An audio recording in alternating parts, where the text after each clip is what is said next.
my garage this week is the Kia Sportage. And yep, what I want to do is a tech check. And since we are in my garage, we are going to start with one of my favorite features, and that is Smart Park. Yep, Kia vehicles have it too.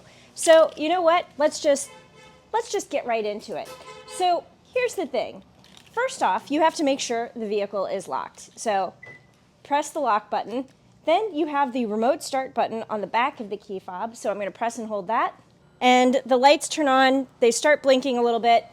That means that the vehicle has been remotely started. Now this is a hybrid, and so you don't really get any engine sound because it's turned on in electric mode. So then the next thing you do, on the back of the key fob, you have the in and out buttons to move the vehicle. So yeah, let's just start pulling this out of my garage.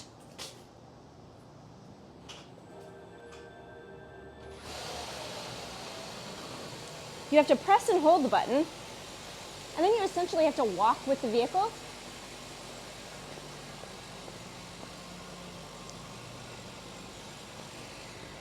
As it moves out of your garage. And, okay, I should have moved it forward a little bit more than this, but the idea is you press the button and you unlock it, and then you can open the door. Okay, you know what? We'll move it forward just a little bit more.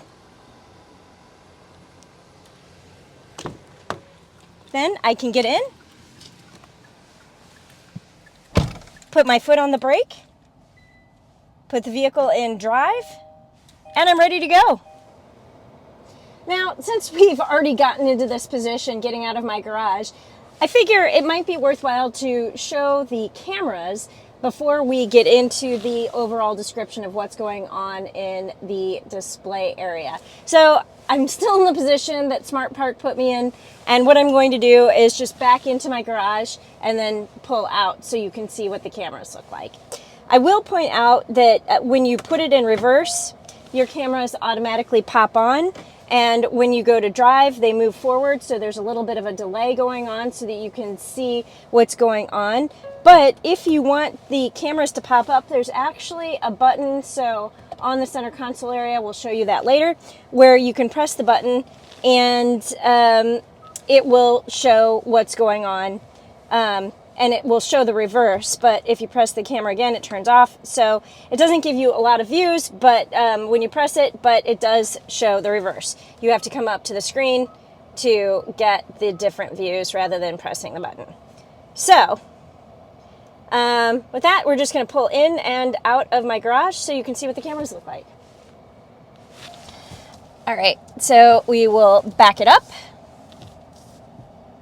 And I will say my camera's a little bit dirty right now. It's been raining in Chicago. We finally got some sunshine today.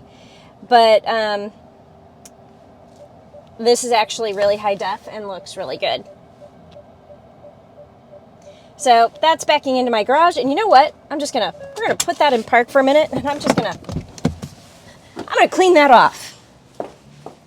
All right, in my garage, pulling out now. And as you'll notice, since I was in park and I put it into drive, the camera didn't automatically come on, but because this is a tight space, I want it on.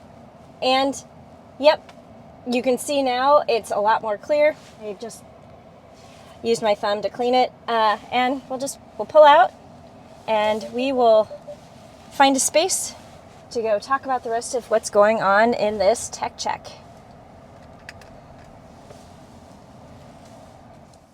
All right, let's just start with this big screen now that we are parked. And I say big screen, but it's actually two screens with one piece of glass that just kind of goes from the driver cluster all the way to the infotainment screen. And I know this is 12.3 inches. I believe this is also 12.3 inches. And what I love that Kia has done is this behind the wheel display. I just love this and how it kind of reflects what it's doing with the weather outside. So, you know, it's sunny and a little bit cloudy, and it shows that it's sunny and a little bit cloudy.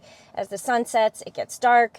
You know, if it's raining, it shows the rain, and I really like that. I think it's very different and it just looks cool. Then you move over to this touch screen display and you can easily swipe through these graphics over here, or you can just leave it on the home screen, which has like a little bit of a map and then, you know, just a nice graphic and the time. So you have your icons here. I like how these are done. I don't think that they will ever look dated. Maybe the color choice could be a little bit different because I don't think that matches. So I would like to maybe be able to change that, but personal preference. Now, the thing that you're going to notice here is this says phone projection. And yep, what that means is this is not wirelessly connected. So in order to connect to Apple CarPlay, which I will show you in a minute, you do have to wire in to be able to pair your phone. And that to me is just a little bit outdated. I know Hyundai and Genesis vehicles have also had the same problem with this large, beautiful screen, but they've started to solve it. So I'm hoping Kia will start to solve that as well. And one of the reasons that I get very irked by the fact that you have to wire in to use Apple CarPlay is you have wireless charging. So this to me is a non sequitur. It doesn't make sense. If you're not going to have wireless Apple CarPlay and Android Auto, why do you have this? So I'll be honest with you, I did not do a tech check of the wireless charging this week because I was always wired it in because I was always using Apple CarPlay. Yeah, sorry about that. Previously, I found that Kia and Hyundai vehicles actually don't have the greatest wireless charger, but I can't verify that in this vehicle. So, all right, what else do we have going on here? This is really reactive screen. I feel like it is easily touched, easily swiped. You have your map here that fills out the screen really well, and you can use that. You can, again, wire in, use your Apple CarPlay and Android Auto. But I love how this looks. I really, really love how this looks. Now, something that could be a little bit controversial is going to be this right here. And the interesting thing about this is they're trying to save space, make it look a little bit more minimalist, and, you know, downplay buttons, dials, all that kind of thing. You do have 2 buttons, but the way this is set up right now, this is for your climate controls. So you can see this right here is going to make my climate warmer, colder. You know, you've got all of your climate functions here. I don't need that to be up, but you do have dual automatic climate control. I call that a marriage saving feature. We do like that. But what you don't see is how you can control your audio. Now, in order to do that, you hit this button here, and then your screen changes, and you still have some of your climate functionality here, but this becomes your volume dial. This becomes, you know, your tuning knob. It also controls your map functionality and your navigation menu. So you either can do your climate or you can do your audio and map functionality. Now, something that somebody had asked me on another video that also had this set up, can you put it in climate controls and then work your audio through your steering wheel? Yeah, you can totally do that. So for the most part, you could probably keep it on your climate controls and then just use your steering wheel controls to switch through channels or go through your volume. You know, you can also get to your radio and things like that through here. So really don't want that on. That's kind of annoying. So whenever you go into your radio, just know it's automatically going to turn on. But you can, somebody did not have my music choices on here. So as you can tell, I've been listening to podcasts this week. I've not been listening to the radio, so I have not set that up for me. Not at all. This is not my choice. But you can still access your audio tuning through the screen, and then you could still do your audio controls through here. So as an owner, you would figure out how to work with this. As somebody who's just driving the car for a couple of days, this was a little bit tough to get used to. I don't dislike the system. It's just one of those things you have to get used to, and you have to figure out what works for you. Yeah, that's what I'm going to say about that. Okay, let's move down here to the gear shift. This is a dial shifter, so I know a lot of vehicles have started moving their shifters onto the column. This vehicle hasn't done it yet, you do still have a shifter on the console area, and it's just a simple dial.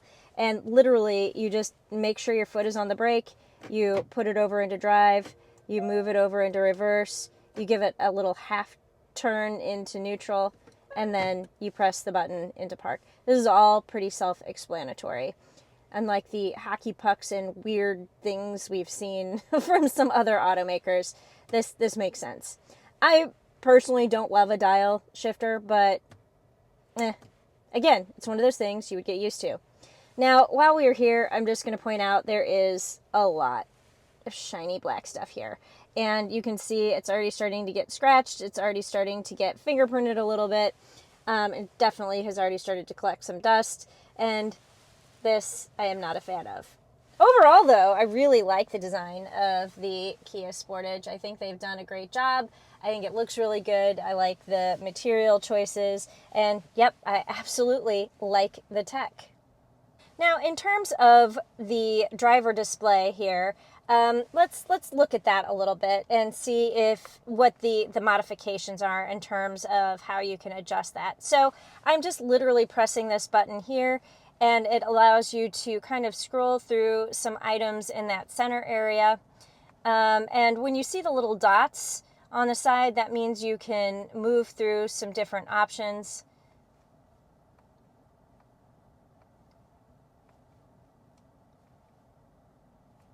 But yeah, that's essentially what you can do just by pressing this button.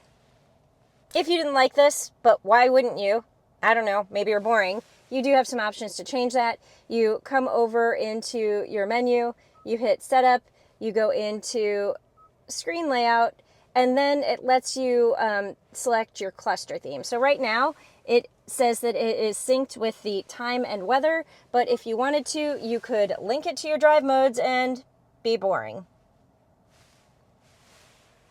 You also have Classic A, Classic B, Classic C.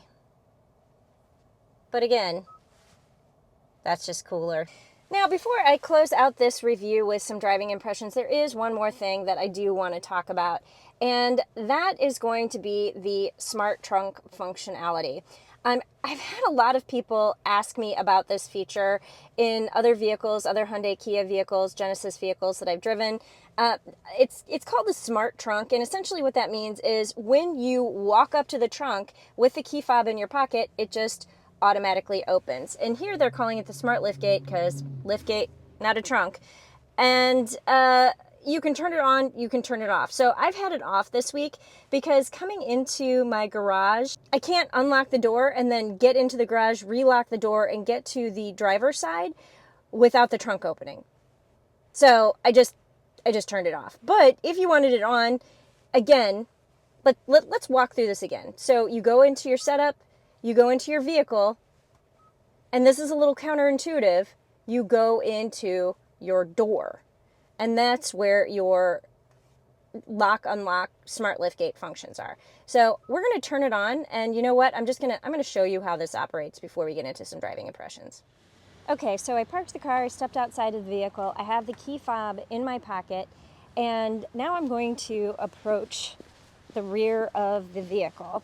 And as the vehicle starts to sense you are close enough to it, this light will start blinking, and it gives you about 3 seconds before it then pops open the liftgate.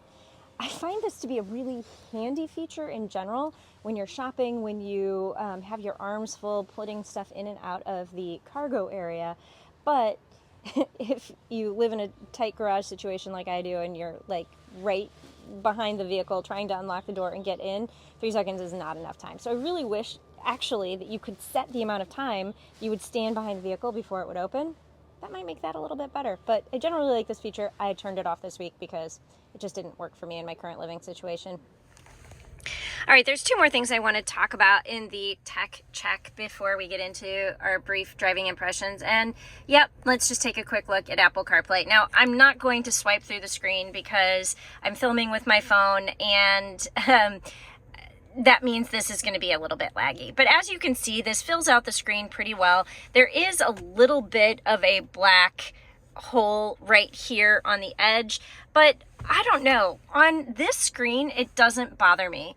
I've talked about how Apple CarPlay fills out the screen in other vehicles, and I haven't liked the way it appears, but I feel like this doesn't bother me, because you do have, you know, the black space right here, you have a little bit of the black space over here, and so overall I think the theme works, and that they've done a good job of making this appear very large, and they haven't done anything weird with graying out areas or anything like that. So I like how this appears. I think it fills out the screen really well. And I have no complaints with how Apple CarPlay operates on this, other than the fact that, yeah, you have to wire in. Now, the last thing that I want to talk about is the blind view monitor, because this is an up-level prestige model. You do have the up-level safety tech, and that includes the blind view monitor. So when you turn on your blinker, it shows you what is going on in your blind spots in this camera view behind the wheel in your gauge cluster. I love that, especially living in a city, because like when you're pulling out of a parking spot, you can see if somebody's coming up on you fast, like this big, large recycling truck, or, you know, if you're making a right turn, and it helps you check out the bike lanes. So I don't know, I really love this feature in Hyundai, Kia, Genesis vehicles. I haven't seen it really pop up in any other vehicle just yet, and I don't know why, because everybody has a digital cluster, and I just think that's a really cool thing to do. All right, so now let's get into some driving impressions. All right, to close this out, I just want to give a couple of very brief driving impressions. I think the 2024 Kia Sportage Hybrid is very quiet. I really like the hybrid powertrain. It's peppy, it's smooth, and it works fairly well. Now, the one thing I will say that is I did have a couple of instances where the vehicle was in electric mode and was trying to switch to gas mode, and it didn't make the switch quick enough, and I had a little bit of a stutter when I was trying to move into traffic. I actually had to slam on the brakes and did not make that maneuver. So, and that didn't happen all the time. It was just a small glitch. It wasn't a huge problem, but it was something that I noticed because I live in a city and I tend to drive a little more aggressively, getting in and out of traffic. The other thing I will say is my average fuel economy was around 32.9 miles per gallon during the test week. I did a lot of city driving. And so I would have expected that to be higher. The EPA estimates you should get around 38 miles per gallon. Before you tell me I need to break the vehicle in, I'm going to tell you that this has 3,800 miles on it. I think it's probably broken in. All right, that is about all I have for you. This is a very competent, quiet, smooth operating vehicle. It has a lot of cool tech, and I generally just really like it. So yeah, that's what I have for you this week in the 2024 Kia Sportage Hybrid. I will see you next time with a new car to shore.